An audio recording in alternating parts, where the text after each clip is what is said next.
Muito bem. Amados, Isaías 46, verso 9, depois a gente canta para a gente encerrar. Isaías 46, verso 9.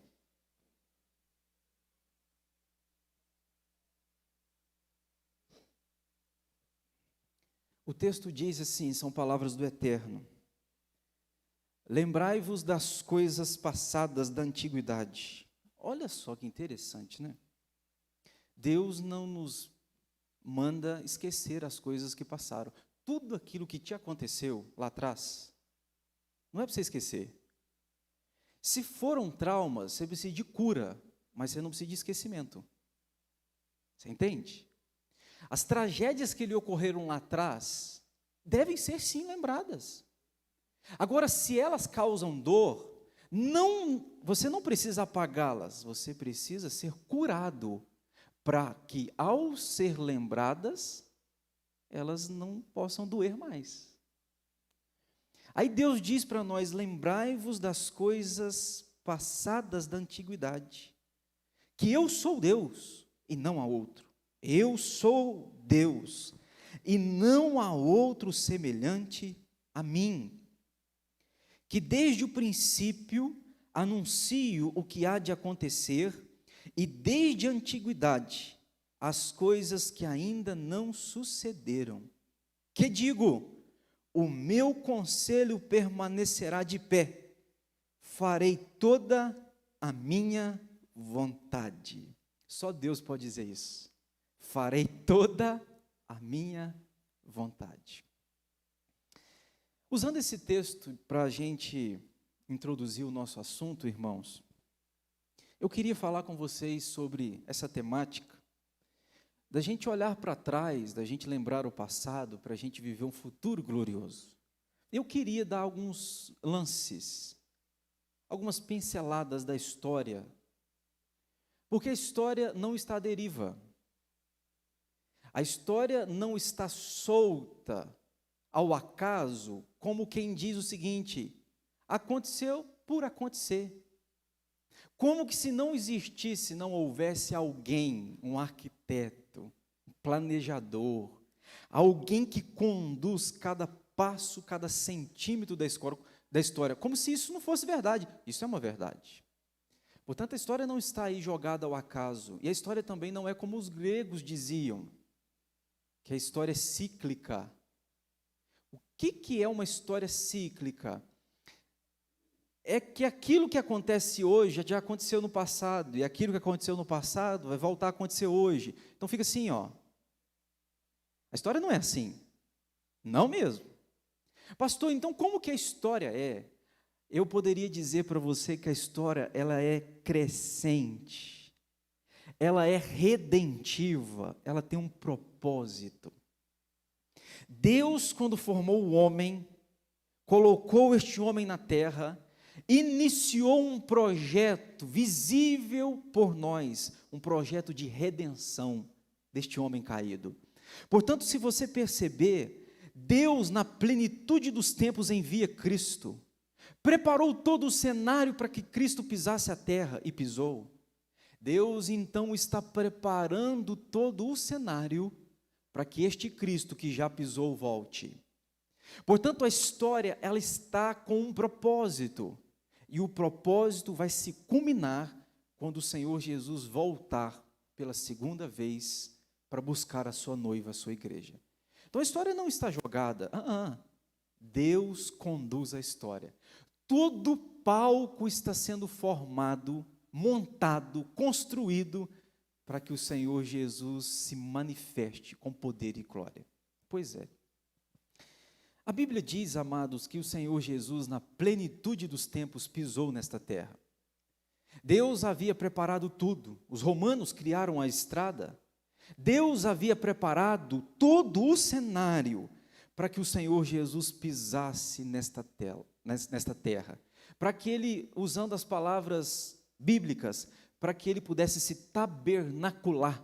Isto é, para que ele pudesse habitar entre nós, andar entre nós, e diz a Bíblia que assim foi. Jesus nasce lá em Belém, num tempo que Roma dominava.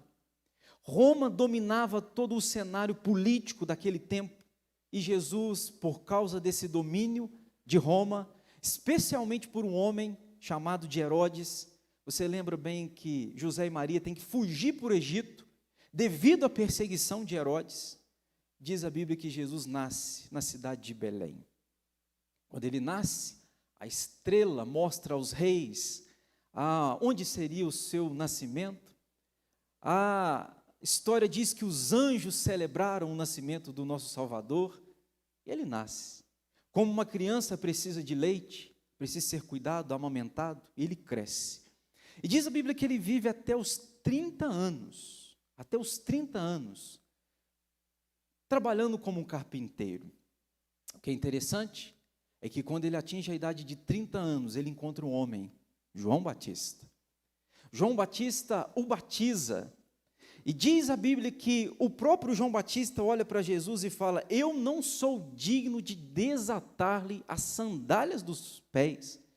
E é interessante que você vê isso em Mateus capítulo 3, você vai ver que Jesus é batizado, e imediatamente em Mateus no capítulo 4, Jesus é levado ao deserto. Ele sai do Jordão para o deserto. Ele sai do batismo onde o Espírito de Deus está ali, para o deserto para ser tentado por Satanás, pelo diabo. Não é à toa que esse texto está na Bíblia, porque o diabo vai fazer tudo para tirar Jesus do seu propósito. Qual o propósito? O propósito de ir à cruz do Calvário, morrer e ressuscitar.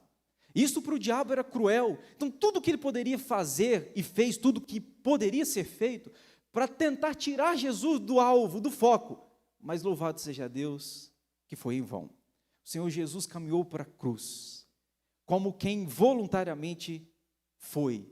E ele caminha para a cruz do Calvário, e ele morre, depois de 3 anos e meio de ministério. Diz a Bíblia que numa sexta-feira, a terra treme, a terra escurece. Há um silêncio, uma angústia profunda. Naquela sexta-feira, o seu Redentor está morto. Ele dá um grito na cruz: Deus meu, por que me desamparaste? Ele morre. Seus discípulos acham que aparentemente tudo acabou. Na cabeça dos discípulos acabou, porque Jesus morreu, se morreu, acabou a esperança, acabou o motivo de nós estarmos aqui. Vamos fazer o seguinte, vamos para as nossas salas, vamos nos trancar, porque se matou Jesus, vai matar a gente também. Mas a sexta-feira passa, o sábado passa, mas no domingo pela manhã, as mulheres vão ao sepulcro, e quando elas vão ao sepulcro, o sepulcro não está com a pedra mais à frente, o sepulcro está aberto. O sepulcro não mais tem um morto lá dentro, só tem as suas ataduras, o sepulcro está vazio. Um anjo chega e diz: olha, por que vocês estão procurando entre os mortos aquele que vive? Por que vocês estão procurando entre o mundo mortal aquele que ressurgiu dos mortos e matou a morte? O Senhor Jesus ressuscitou. Diz a Bíblia que ele aparece para mais de 500 pessoas, inclusive para os seus discípulos por 2 vezes, pelo menos. É interessante que ele chega para os seus discípulos, depois de aparecer para mais de 500 pessoas, ele diz: olha, eu vou subir para o meu Pai. Eu vou, mas o Consolador vocês receberão, o Espírito Santo.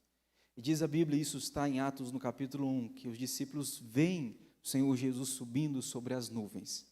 E a palavra de Jesus para os discípulos é: assim como vocês estão me vendo subir, vocês me verão voltar.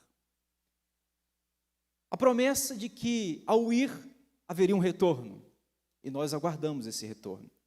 E Jesus comissionou, deu aos seus discípulos, especialmente aos 12, uma missão: vocês vão espalhar por toda a terra esta mensagem, este evangelho.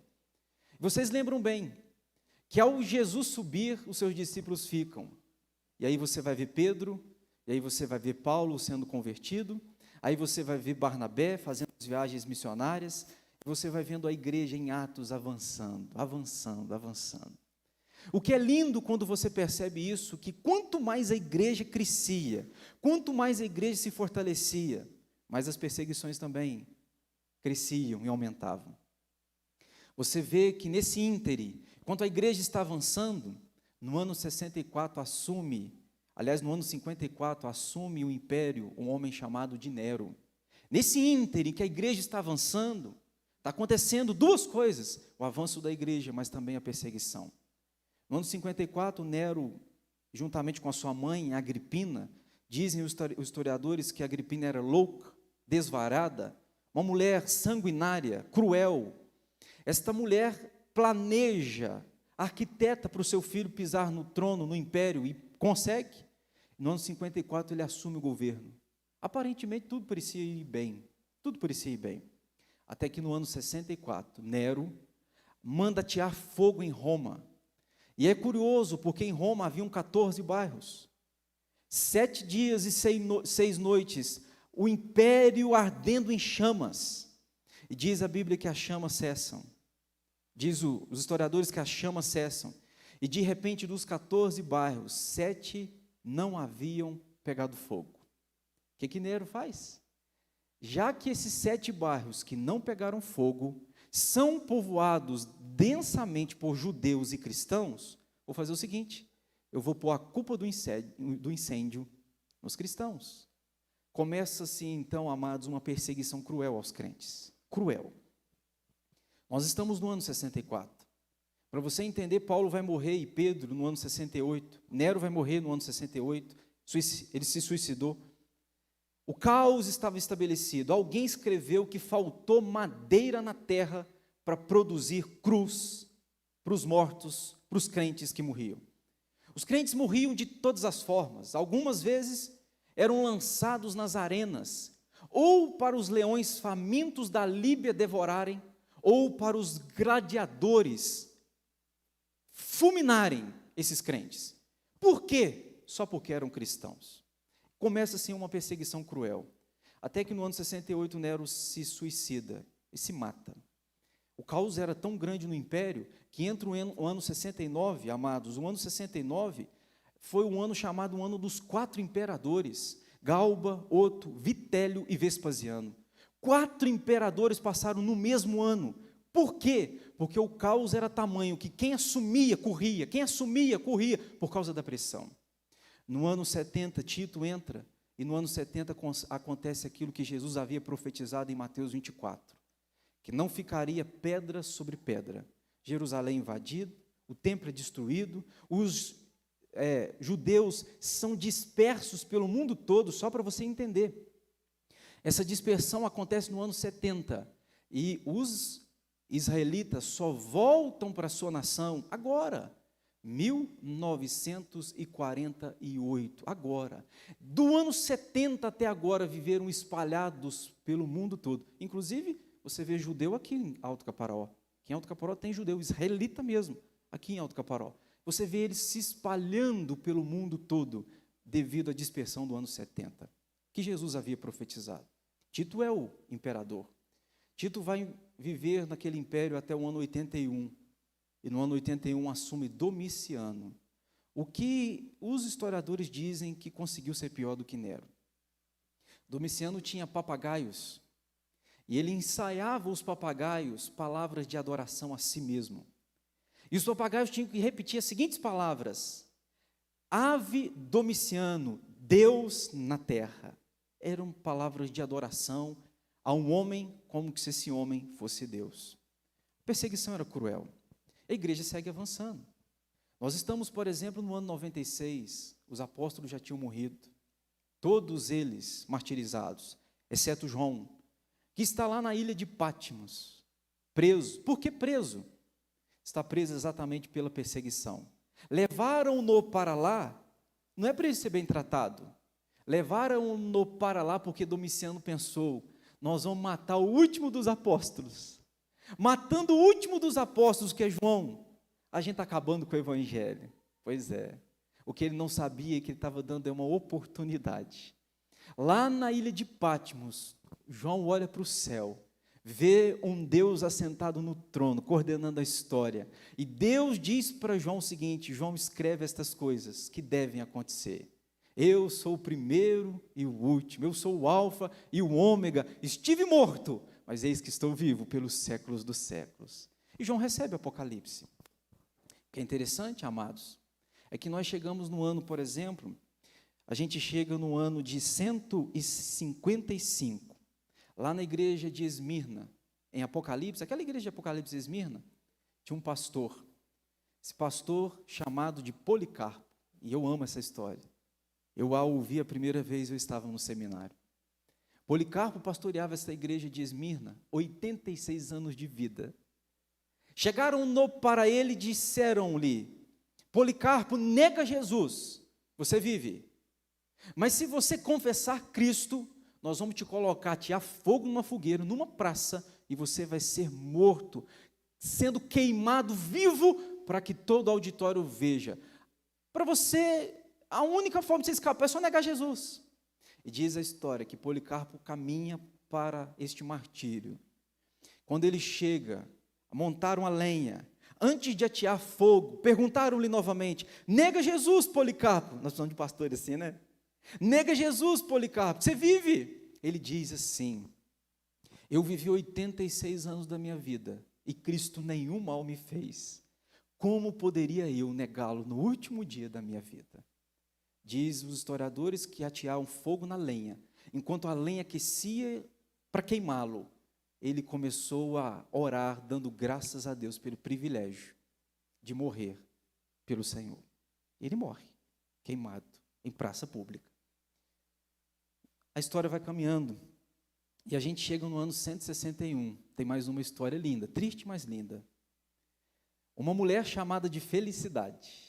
Você devia conhecer essa história. Felicidade era mãe de 7 filhos. Chegaram para ela e disseram-lhe: Dona Felicidade, nega Jesus, a senhora e os seus filhos vivem.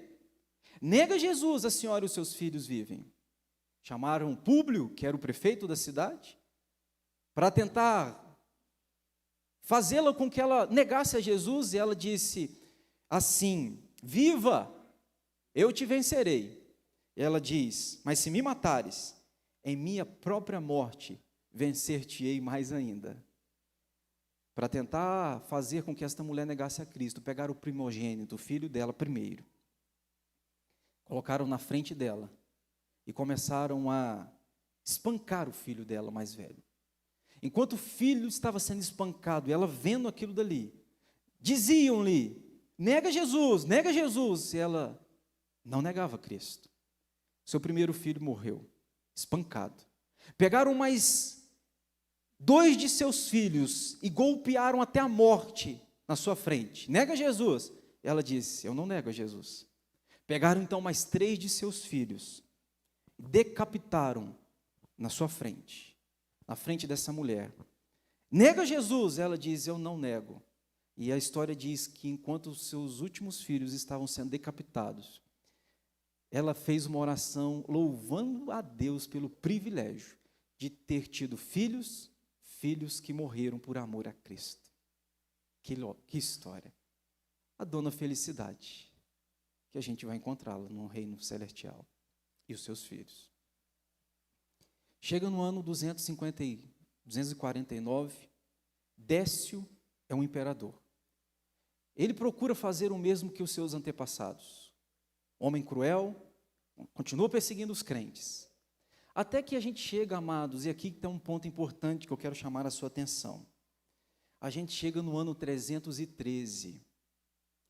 Quem é o imperador? Constantino.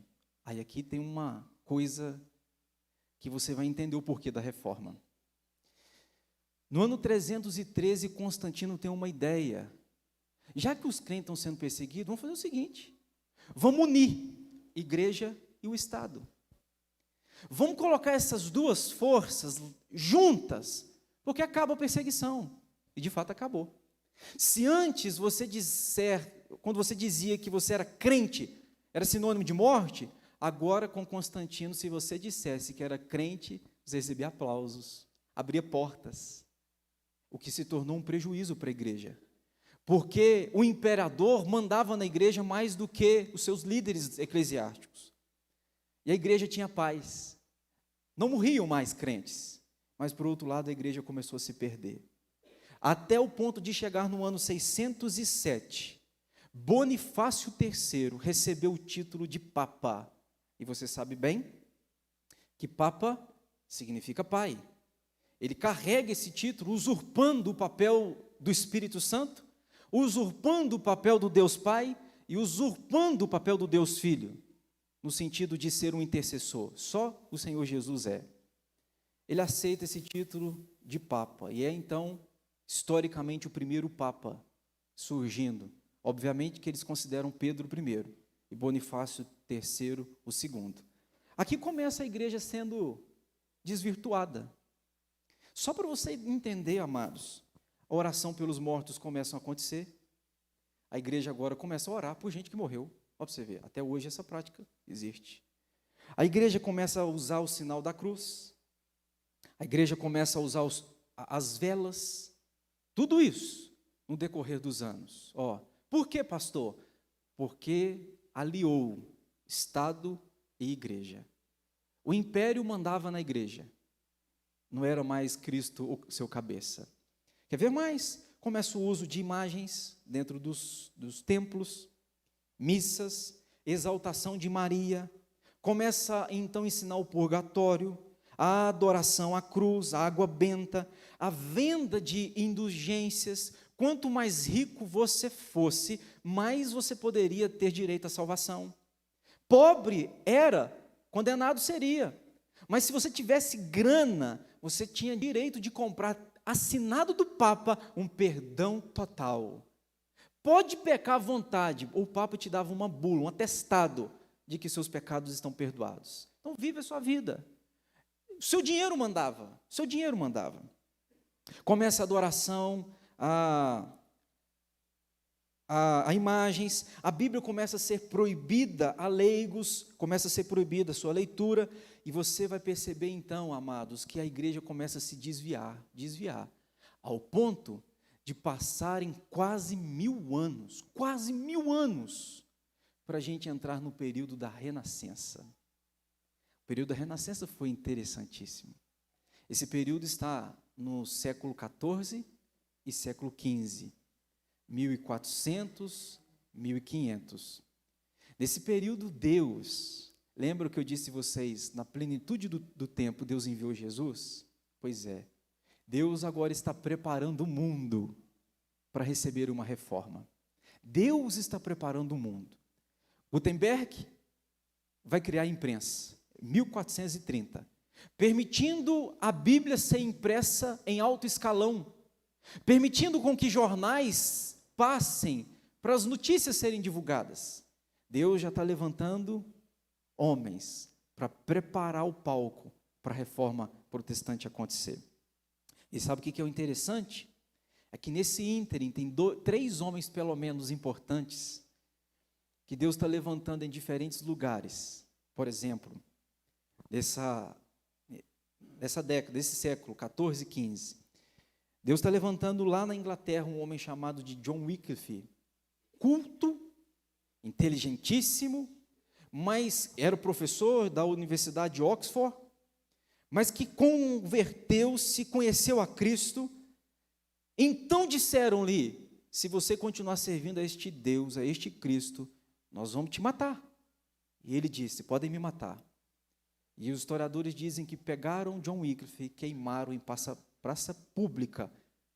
Isso nós estamos falando no período da Renascença, no século XIV e XV. Olha para você ver como que o mundo ainda continuava trágico até esse tempo. Lá na Itália, Deus está levantando boca de ouro, Jerônimo Savonarola. Jerônimo Savonarola carregou este apelido de boca de ouro, porque diziam-lhe que quando ele abria a boca saía só coisas preciosas. Diziam, os historiadores afirmam, que era sim um homem, um pregador de uma eloquência, de uma capacidade acima do normal, a ponto das pessoas chamarem de boca de ouro. Você vai ver na Boêmia um homem chamado de John Hus, que também foi condenado a morrer. E ao matarem, quando estavam para matá-lo, ele disse assim: hoje vocês estão matando um ganso, porque Hus significa ganso. Ele disse assim: hoje vocês estão matando um ganso, mas daqui a 100 anos, Deus levantará um cisne, do qual vocês não poderão matá-lo. Ele errou por 2 anos, porque daqui a 102 anos, Deus estava levantando Martinho Lutero, em 31 de outubro de 1517, há exatamente 504 anos, Martinho Lutero estava lá na igreja de Wittenberg, afixando as 95 teses. Pastor, por qual razão essas teses? A razão era exatamente essas que eu citei a vocês. Porque a igreja havia se perdido, Lutero então vai na igreja, eu estive nessa igreja, a igreja, na entrada da igreja, havia naquele tempo uma espécie de um mural, onde você afixava as notícias do dia. Não tinha jornal nacional, não tinha televisão. A maneira da igreja tomar conhecimento das notícias era passando ali. Aí você percebe a estratégia de Lutero. 31 de outubro. Por quê? Porque no dia 1º é o dia de todos os santos. Aí ele pensou o seguinte, no dia 1º vai ter alto número de pessoas na igreja. No dia 31 eu vou lá. Ele afixa as 95 teses que vão contrariar tudo aquilo que a igreja estava praticando. Onde a igreja havia se desvirtuado, Lutero afixa essas 95 teses. Começa então aí, amados, a reforma protestante. Alguns chegam a afirmar que, neste momento, onde as 95 teses estão sendo afixadas, é Deus intervindo na história para dar aos homens um novo tempo, um novo cenário. Deus levanta Martinho Lutero, e aí a história dele não dá para eu contar toda para vocês, mas Lutero, vocês sabem da luta deste homem, até o momento que ele vai ler Romanos 1,17. O justo viverá por fé. Quando ele vê esse texto entra no seu coração, Deus tira-lhe toda a culpa, Deus tira-lhe todo o fardo, todo o peso, este homem encontra o Salvador. E agora ele vai viver a sua vida em prol desse Salvador. A história de Lutero é bonita, mas eu preciso de saltar. Deus vai levantar também João Calvino. Deus vai levantar John Wycliffe. E lá na Escócia, louvado seja Deus, Deus vai levantar um homem chamado de John Knox, o pai do presbiterianismo. A nossa igreja é presbiteriana. Lá na Escócia, criaram e deram-lhe esse nome, presbiteriano. Por qual razão? Porque nós somos uma igreja governada abaixo de Deus por presbíteros. A igreja é governada por presbíteros, não é à toa que a gente carrega esse nome, presbiteriano. Pois é. O que é interessante, amados, é que nesse período da Renascença, Deus vai tirar da igreja 5 áreas que a igreja dominava. Olha que interessante. Deus vai tirar da igreja o domínio dessas áreas. Parece que Deus devia fazer o contrário, não é? Deus dá à igreja o domínio, mas aqui Deus vai tirar da igreja pelo menos 5 áreas. Primeiro, a primeira área que a igreja dominava era a economia. Tudo passava pelos cofres da igreja, tudo. E diz a história que até que vai surgir o período da burguesia, onde Deus vai tirar das mãos da igreja a economia. Deus está, parece-me que, limpando, purificando sua noiva. A segunda área é as artes. Não poderia ninguém, nenhum artista poderia pintar um quadro sem que este quadro representasse algo do que a igreja acreditava. Até que se levanta Michelangelo, Leonardo da Vinci, que vão pintar, por exemplo, Pietà, Davi, fora do viés da igreja. Deus está tirando da igreja o domínio das artes. Terceira área era política. Não se sabia quem mandava mais na igreja, se era o Papa, ou se eram os padres, ou se era o imperador. Não se sabia. Deus então vai levantar um homem chamado de Maquiavel. Ele vai escrever um livro. O livro dele carrega o título de O Príncipe. Você consegue esse material, curiosamente. E ele mostra a necessidade da igreja romper com o Estado. Aquilo que Constantino fez lá no ano 313, ele mostra a necessidade do rompimento, de você, da igreja, não se coligar. Por isso hoje é o perigo, amados. Eu vejo muitos pastores entrando nessa onda, eu vejo muitas igrejas entrando nessa onda, de achar que com a política devemos envolver. Nós não devemos envolver igreja com política, nós devemos influenciar a política. Influenciar não é envolver.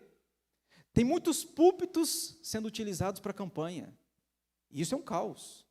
O nosso papel é formar. Você vem aqui, nós vamos te treinar para você ser o melhor vereador, nós vamos te treinar para você ser o melhor prefeito, nós vamos te treinar para você ser o melhor lá. Nós vamos te influenciar, nós não vamos envolver. Tem muita igreja envolvendo.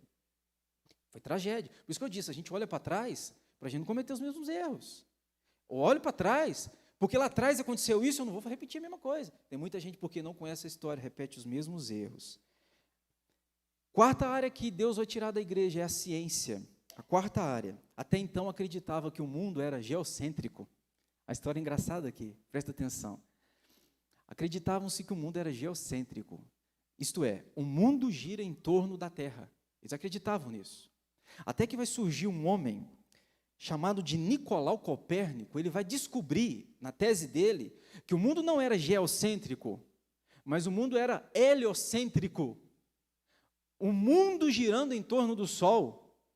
E ele não teve coragem de defender essa tese. E quem vai defender essa tese é o seu discípulo, o que a gente já conhece bastante, Galileu Galilei. E é interessante que quando ele defende que o mundo era heliocêntrico e não heliocêntrico, disseram-lhe, você está dizendo é mentira, você precisa se retratar, nega esta mentira. Ele diz, negar eu nego, mas que gira, gira. Negar eu nego, mas que gira, gira. Pois é, hoje a gente já sabe, né, que a Terra não é geocêntrica e não é heliocêntrica. O Sol é uma estrela de quinta grandeza. Quinta grandeza, então tem da primeira, da segunda, da terceira, da quarta. Então, existem muito mais do que eles conheciam naquele tempo. Pois é. Aí vai entrar, amados, períodos dos reformadores, como eu lhes disse, e vai entrar a era moderna, a partir do século XVI. Aí aqui tem algo cruel. Entra o período, por exemplo, que a gente chama do racionalismo, o período do iluminismo. O que é isso? O período do iluminismo dizia o seguinte: o homem é o centro, Deus periferia. O homem é o centro de todas as coisas, Deus está à parte. Se precisarmos, colocamos Deus, mas deixa Deus no canto. Aí nesse período do iluminismo, olha só que cruel, o homem começa a achar que ele poderia construir o paraíso na terra. Entende? Os homens acreditavam o seguinte: nós vamos construir com as nossas mãos o céu na terra. É nesse período, século XVIII, por exemplo, que começam a surgir algumas seitas. Por exemplo, no século XVIII vai surgir o Adventismo, no século XVIII vai surgir os Mormons, o Santo dos Últimos Dias, vai surgir o movimento pentecostal. Olha que curioso, porque um homem acreditava que nós vamos construir o paraíso na terra. Parece que eles vão pensar em advento, o adventismo, o santo dos últimos dias. Você já percebeu o que isso quer dizer, não? O santo dos últimos dias está dizendo para mim e para você uma mensagem. Nós somos os últimos da terra, os santos dos últimos dias. Parece que eles começaram a acreditar numa utopia. Pois é. Aí entra 1900, né, amados? Especialmente 1914. Você lembra dessa data? A Primeira Guerra Mundial. Nesta Primeira Guerra Mundial, 30 milhões de pessoas morreram. Pela primeira vez, este homem que dizia que ia construir o céu na terra, constrói bomba, e com esta bomba mata. Constrói arma, e com esta arma mata. Constrói carro, e com este carro mata. Olha para você ver que conhecimento sem Deus é trágico. Conhecimento sem Deus é suicídio. Deus parece que com esta primeira guerra está abaixando a bola do povo. do mundo, dizendo o seguinte: eu vou mostrar para vocês quem governa de fato e de verdade. Nós entramos no ano 1932. Lá na Alemanha tem um louco, Adolf Hitler. Era um chanceler. Hitler vai tentar resgatar aquela utopia lá atrás.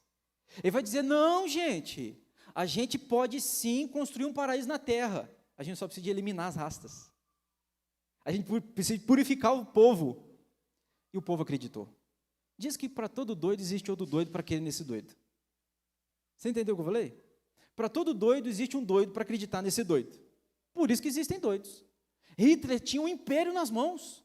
Gente que acreditava que tinha razão para matar. Pois é. Até que no ano 1942 explode a Segunda Guerra Mundial. Se na primeira mataram 30 mil, a segunda foram 30 milhões, na segunda foram 60 milhões de mortos. Só de judeus foram 6 milhões. Eu estive no memorial que a Alemanha fez para os judeus.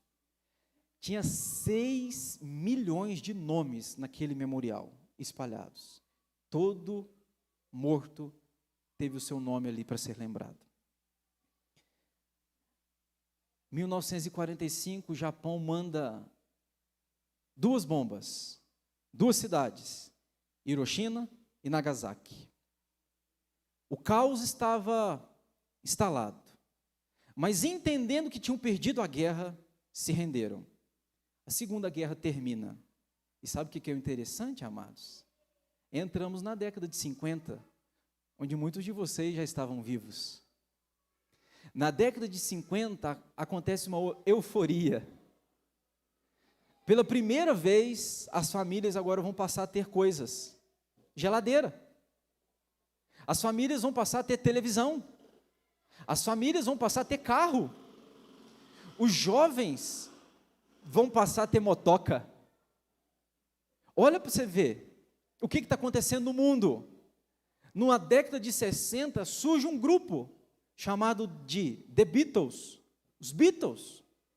Este grupo vem defender 3 bandeiras: sexo, drogas e rock and roll. E a turma começa a vivenciar uma utopia na vida, e a nação começa a morrer. Sífilis, gonorreia, AIDS. Até hoje a gente paga caro por isso. Paga caro por isso. Pelos frutos daquele tempo passado. Chegamos na década de 70, um escritor afirmou uma coisa que eu assusto. Ele disse que na década de 70, se a gente quisesse, se houvesse uma terceira guerra mundial, ele disse, nós tínhamos bomba o suficiente para destruir o planeta 46 vezes. É louco, né? Nós tínhamos um arsenal de bombas para destruir o planeta 46 vezes. Entramos na década de 90, aí começa os shopping centers. A turma vai para o shopping, porque agora a moda é gastar. É você comprar. A gente entra nos anos 2000, amados. E aí você vê que nos anos 2000 a gente também precisa de uma reforma. Em muitas áreas. O mundo se secularizou-se. O mundo se prostituiu. Nós estamos precisando de novos Luteros, novos Calvinos, novos John Huss, John Wycliffe, Jerônimo Savonarola, para trazer de volta a forma daquilo que se deformou. Quando eu comecei a minha palavra aqui nesta manhã, eu disse para vocês, quem governa a história é Deus. Quem governa a história é Deus. Eu queria terminar dizendo para você o seguinte, eu contei o que aconteceu, e daqui para frente? Você já parou para pensar no daqui para frente? Deus não tem mais João Calvino, Deus não tem Lutero, Deus não tem John Knox, John Huss, Deus não tem. Quem Deus tem? Deus tem a gente. Nós somos os vasos que Deus usará neste tempo. É você. Deus quer usar você. Esses outros já foram usados, mas agora estão com o Pai. Você tem essa tarefa.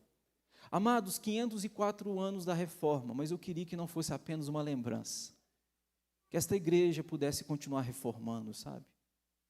Esta igreja pudesse continuar construindo uma história gloriosa, gloriosa. Como aquela mulher, a felicidade disse: vivo eu vou te vencer, mas se me matar, eu te venço mais ainda. Vamos cantar um louvor? Vem cá, turma, vamos cantar? Nós vamos cantar aquele louvor para a gente encerrar. Grande é o Senhor. Vamos cantar essa canção? Depois eu quero chamar a turma que a gente está recebendo como membro, para a gente orar e agradecer a vida de vocês. Mas vamos cantar? Vamos ficar em pé para a gente cantar?